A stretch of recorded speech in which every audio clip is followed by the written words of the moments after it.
Welcome back, my little recusants, to another episode of our Final Fantasy XII, the Zodiac Age 100% guide. We are going to have to choose a class or a job system for Basch, and we're going to go with the Knight. Not least of all because he reminds us of another certain knight, older masculine figure that, looks after our young apprentice, Jedi Knight. I mean, Vaan. And, the loyal knight that's gonna, try and save the old order. I mean, the old kingdom of Damaska. But basically, this is sometimes what happens, and it's particularly going to happen quite dramatically when we get, let's say, for example, Penello back in the party. We're obviously looking for her now, but you'll see that Basch has an absolute metric ton of gambits.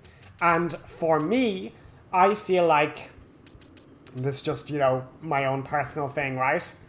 Okay, we have the swords, we have the shields, but like if we go up to shields 2, it's like we can get those, but beyond that, and swords 3, let's say, but like really beyond that, there's not much more point in getting active abilities until we get to the stage where we're going to actually be equipping these newer abilities. So I got the shield bonus, increasing shield deflection, massive, for his like durability, and as well as durability, then we're going to look into all of these different HP boosts and just give him a nice bonus, basically 500 HP, essentially.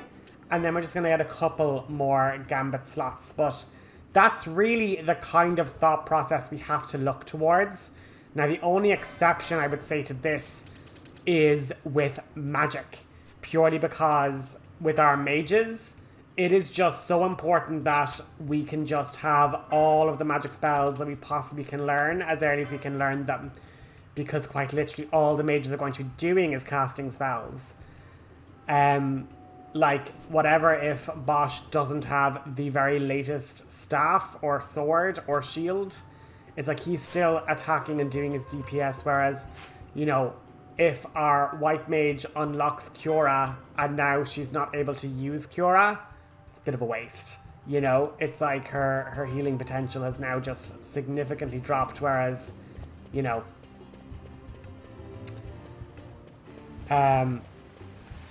whereas like, oh, I'm so glad you can use like an extra more powerful rod that might do 10 more damage as opposed to an AoE heal spell or things like that.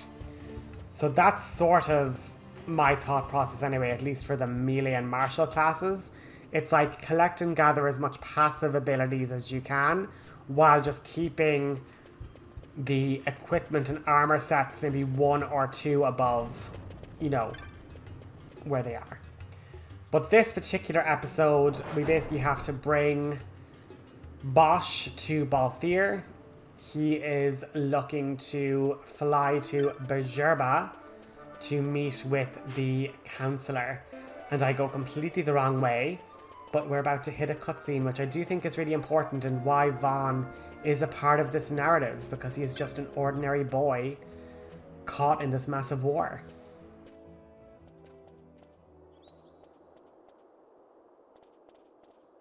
A lot of kids lost their parents in the war. Mine had already died before that. The plague took them both. I'm sorry. I didn't know. It's okay. It's been 5 years now. After that, I lived with my friend Penello and her family. Then the war came. I am sorry. You don't have to keep apologizing. Really, it's all right. I know it wasn't your fault. I see that now. You didn't kill my brother. It was the Empire. My brother trusted you. And he was right. Like, again, people have all these different argumentations as to why Vaan is completely superfluous to the story. But this is what grounds us and anchors us. He is just an ordinary young man caught in the trials and tribulations of war. He's not a prince, he's not a princess. He doesn't have huge stakes in the game, but he's so affected by it. As I said, a misunderstanding. Misunderstanding? What I am understanding is it took Penello because of you. What? What about Penello? Oh, Vaan. They've taken Penello. And there was a note for this Balthier. Come to the Busherba mines, it said. It's Begamnon. He was in Albina. If anything were to happen to that sweet child, why, I've her parents' memory to consider. You're going to go to her aid, and that's that. That's what you sky pirates do, isn't it? I don't respond well to orders. You do know that the Imperial fleet is massing at Busherba? Fine, then I'll go.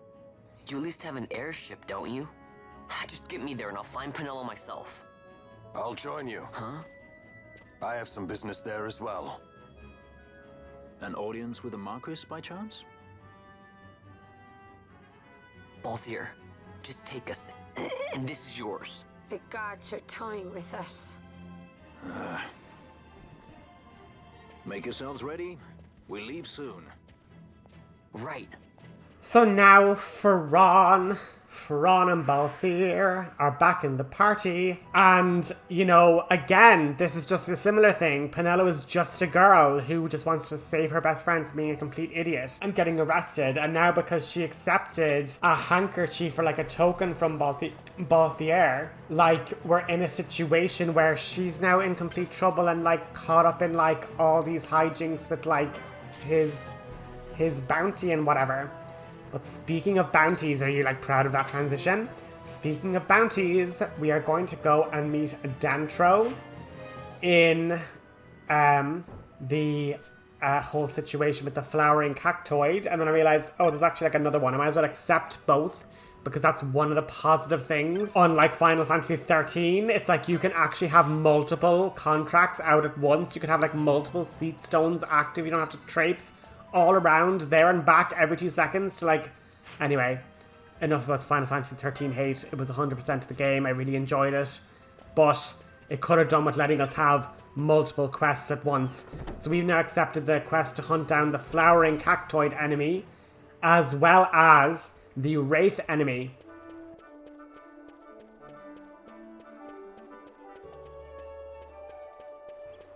And similar again, you have to go to the person that the contract is related to before the enemy will actually spawn, which I really like.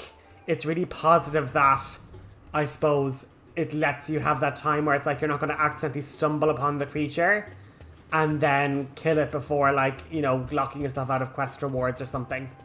So we have to go again to Lowtown, and we have to basically go to this locked house where there's a woman and her child is too scared to leave his home.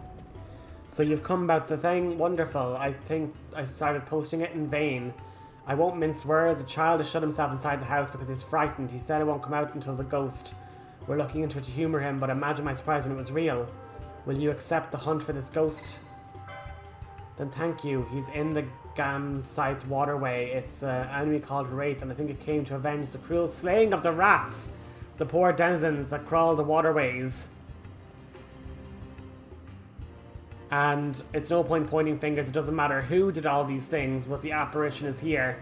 So Vaan, Ratsbane, you caused this wraith, which I think is just so much why we need to sit and like click through these different dialogues, because that is the one thing about this story. It is rich, it is full of lore, and it's just so interesting. And like that, you know, Vaan, Ratsbane, he's been like chopping down all these rats so he can be like, you know, making his money on the rat pelts. And it's like, well, actually, your rats have now summoned, you know, this ghostly apparition of all the dead rats.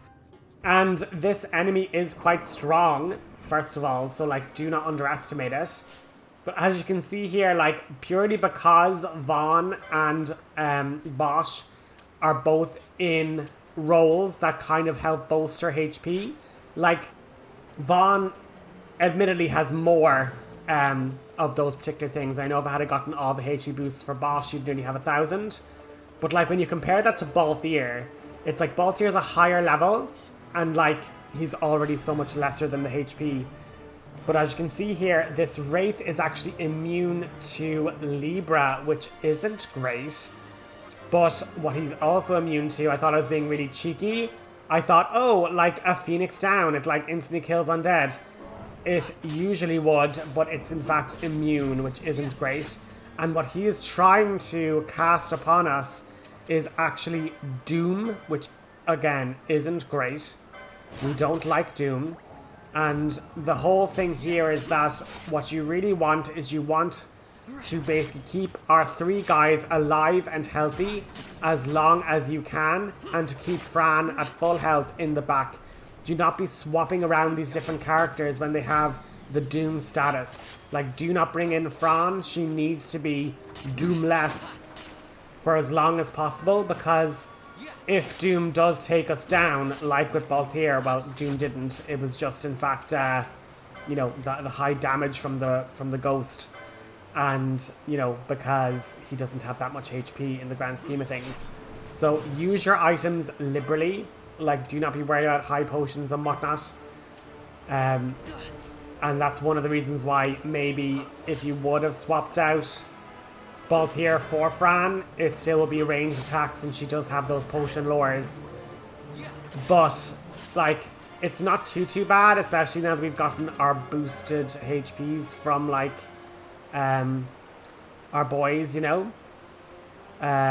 It really, the 2 lads can tank, and so long as Balthier just runs away from all that damage and just stays in the back line, we should be fairly okay. Because, yeah, he does like 40 damage, it's a lot. And it's the teleportation for me as well, it like completely resets our ATB, which is really annoying. But so long as, and you see Doom isn't an automatic land either, so just be aware of that too. It doesn't necessarily mean that like it will take instant effect, and so long as it misses, he will kind of try and get Doom on everybody. But as you can see, it's not counting down super fast, and so long as we keep Vaughn's health high and Bosch's health high, we can just keep chipping away at his HP. But you see, what you don't want is you don't want to be putting your doomed character into the reserves and then they run the risk of all of them dying super quickly. But with another little shot of a gun, that was funny, his combo ended up trailing him further in. But as you can see, the Doom counter hit Basch, but we managed to vanquish the Wraith, which is obviously brilliant. Happy days for us. And then we're going to just let Vaughn's situation count down, and then Vaan succumbs to Doom. And then I end up in a bloody mess here because I'm trying to make the, you know, keyboard move to select a new leader, and I'm like, dear God, what's happening? Why won't it move? And I'm just under a lot of pressure, and then we finally got it to work. But that has been our hunt. Now, we didn't get our rewards for the hunt, not for a little bit, so you will have to head back and do that. And we'll just let Fran heal us up a little bit by bit. And obviously, this is where, when we end up with our proper white mage, who is, you know, Penello, you'll notice that her magic stat will grow a lot more, and since her license board will have a lot more, what's the word? Magic boosting passives, we will get by on healing a lot better.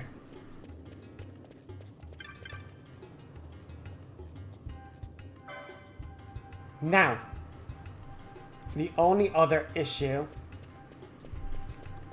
Sorry. The next thing we have to do, because we're after completing the hunt, but we haven't actually gone back to speak to the lady to get our reward, and there's actually multiple layers to this reward. We get a little, you know, bit of gold, a little bit of gil. We end up being able to enter this private residence and basically get a collectible that will be useful for us much later in our adventure. And that's another thing that I really liked, is the whole idea that we have situations where yeah, you do like a quest really early on, you then get something small, but there's a key item or like a key element of that early quest that then's going to translate into some cool unlockable hours later into the game, you know? It's a bit like finding the moon sigil in 10 and then being able to then be like, oh, actually, oh no, not the moon sigil, the moon crest, like super early on in the game. And you might be like, oh, what's all of this? And then all of a sudden it's like, oh, that's actually super important. So, you know, that's really good as well. But I love the hunts. And I know there's obviously trophies for getting all of the hunts. But we basically have the kid there. And he threw a letter on the table. Doesn't make any sense. You can take it if you want. So now we basically have this little treasure map essentially, and it's going to be a place where there are 4 special treasures, and I have a closed whereabouts of 1 of the 4. So stop where waters flow, then loose it once more, southeastern, southeastern, southwest. I pray the rest will be there. It'll rest there undisturbed.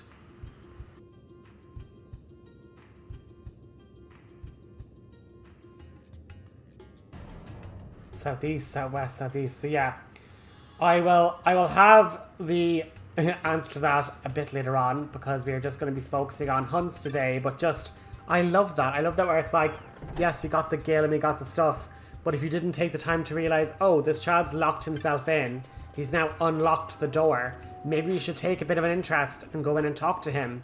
And then it's like, yeah, there's a collectible, go have that. And now we've even another chance to have even more fun exploring and collecting treasure, you know? I just think it's really good.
So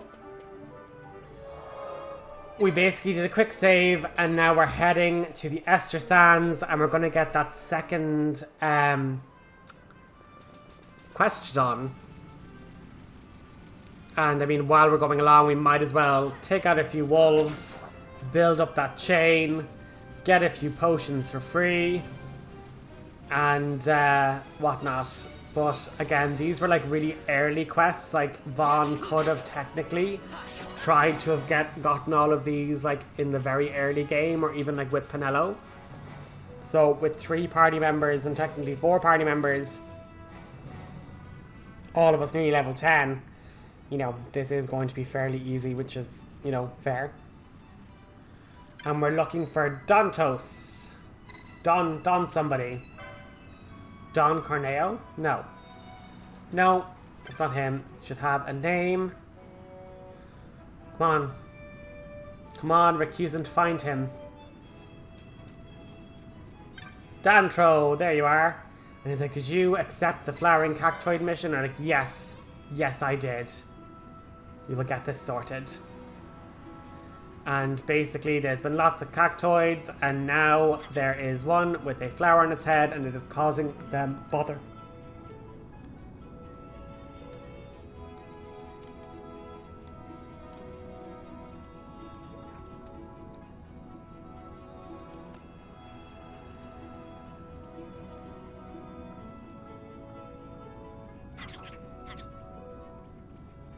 And so they're basically taking these cactoids as a very personal affront. They're like attacking the villagers and stuff. They did a number on the poor Sikh's belongings too, needles everywhere. I'd hunt it down myself, and I'm stuck here on watch. I asked patching merchants, but they won't. The flowering cactoid is hidden in the Yangderd labyrinth. Do us all a favour and hunt it down. And this is basically a warning because this flowering cactoid can do like a powerful needles attack. And then he says that the apothecaries can make use of the flower, so please take the flower from it when you take it out, which is grand. And let's just go KO some more wolves. And we're like, yeah, it's the Yangrin labyrinth, so we know we're in the right zone. And it's that simple. Just like listen to the NPCs, read what they have to say, and then, you know, just check your map and be like, am I in the right zone? Am I where it's meant to be? You know, they'll always tell you. So, you know, all I know is that like when I was younger, did I sometimes just spam along and not really read what the NPCs were saying? Because I'm like, there'll be like a little marker, won't there? And, you know, that was probably one of the other reasons I found this game a bit challenging. I was kind of like, oh god, what? It doesn't hold my hand through absolutely everything? Oh my god. Even though you're like, all you have to do is read it to recusant. Like, it's not that deep. It's not that complex. It does tell you. You just have to be patient and read what it tells you. It's like, I know. I know now. But anyway, we are just running through with our Vaan, Fran, and Basch. Just looking for our little cactus. So just make the rounds, jog along, and we'll be fine. But like, I just cannot wait for, you know, future cutscenes, future elements where the story is really going to kick off into high gear when we get everybody into the party, and there's going to be more guests, there's going to be more collectibles, there's going to be more drama, there's going to be more like Empire Strikes Back vibes where we're trying to get back at the Empire and re-establish Rabanastre. It's going to just be fabulous. And are we going to get better weapons and better spells and better gambits? Absolutely. And listen, as much as you're like, that was only 50 gil, that was such a waste of a chest, it's like, it also could be a spell. So, you know, as much as one chest is just 50 gil, the next chest could literally be, you know, a silence spell, or a bind spell, or like a haste spell. So just do not take any of these for granted. And what I like as well is that, like, when it comes to MP, everyone kind of is growing at a fairly even pace. Like, I know Fran has more, but like even Basch, who is like, at least the way I'm building him, the tanky Oran, you know, fighter, it's he can still perfectly feasibly cast a couple of spells, you know, especially when MP literally levels up or like regenerates via yeah, we've definitely gone the wrong way now because we're currently in like the Giza Plains now, so that's not the vibe. Let's have another look around. And it's like, yeah, so it just has to be somewhere here. It is not in the steeping, it is in the Yardil labyrinth, and then that's like the passage entrance. So like, it is this zone, it is this map, we just have to find it. And as I say, if you get stuck, you can just go back to your hunts and it has them all there. And that's when I realized, oh my gosh, we didn't actually complete the rogue tomat. We have to go back and say to your man in the pub, hi, actually, yeah, I finished that. I know I got hauled off to prison, but I actually did finish that job. I'm really sorry I didn't get back to you till now. And what's beautiful about this game is it is ready to call you out on that. It will literally turn around and say, bro, I literally was like waiting for you to go back, you know? It will make a comment and have a comment about that, which is just fabulous, I think, and really good, you know, contingencies and, you know, game design plans, you know? It's like that they thought ahead. Oh. And we're getting antidotes. I mean, look at more antidotes. Why not? You know, it's always good to have stuff that'll fix poison, because poison is nasty. And look, you'll see there that like that little red dot is a little bit bigger. That's a subtle hint on your map that like there is your hunt. And this is where I'm like, okay, Vaan, let's actually use your technique and steal from the flowering cactoid. Let's go. Vaan couldn't steal. It's like, all right, we'll try again. Try and keep on trying.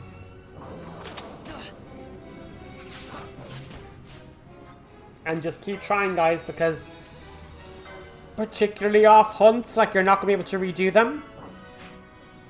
So just always try and steal from all the different hunts. And even if it's just something like a cactus fruit, you know, it might be not that great now, but it could have been something really great that you then miss out on because you didn't get the follow-up, you know? And as I say, this isn't that difficult. The only annoying thing is that it literally runs everywhere. So you're going to end up being ran into a bunch of different enemies. And they're going to then try and chip away at your HP. And because both our boys are melee, it's like taking forever. And like maybe if Vaan had hit it with fire, would it have died more quickly? Probably, definitely. But it's like, Vaan, come on, girly.